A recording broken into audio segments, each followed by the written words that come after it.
حضور، پاک نے فرمایا، اس ذات کی قسم جس کے قبضے میں میری جان ہے، وہ زمانہ قریب ہے کہ جب عیسیٰ ابن مریم علیہ السلام آپ کے درمیان میں ایک عادل حاکم کی حیثیت سے نازل ہوں گے، وہ سلیب کو توڑ دیں گے اور سوروں کو مار دیں گے اور جزیہ موقف کر دیں گے۔ اس وقت مال کی اتنی کثرت ہو جائے گی کہ اس کو لینے والا کوئی نہیں ہوگا۔ اس وقت کا ایک سجدہ جو کچھ اس میں اس سے بہتر ہوگا۔ انسان جب مر جاتا ہے، حضرت ابو ہریرہ روایت کرتے ہیں، حضور پاک نے ارشاد فرمایا، انسان جب مر جاتا ہے تو 3 عمل کے علاوہ سارے عمل بند کر دیے جاتے ہیں۔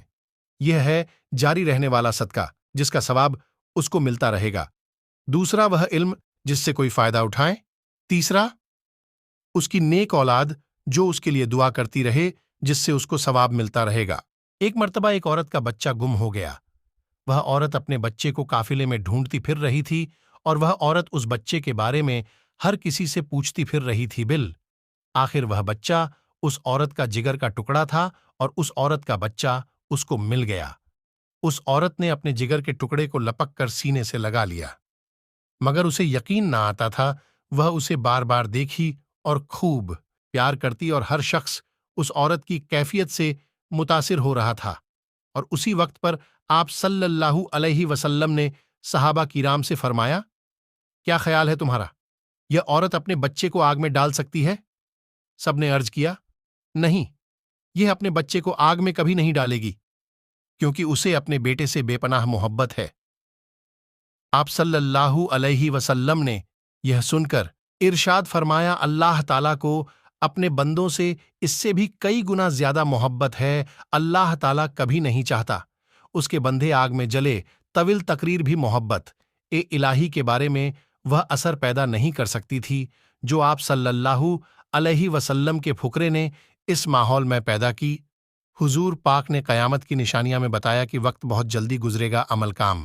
حضور پاک نے حضرت بلال سے فجر کے وقت پوچھا کہ اے بلال، مجھے تم اپنے سب سے زیادہ امید والا نیک عمل بتاؤ جسے تم نے اسلام لانے کے بعد کیا، کیونکہ میں نے اپنے آگے جنت میں تمہارے جوتے کی آہٹ سنی ہے۔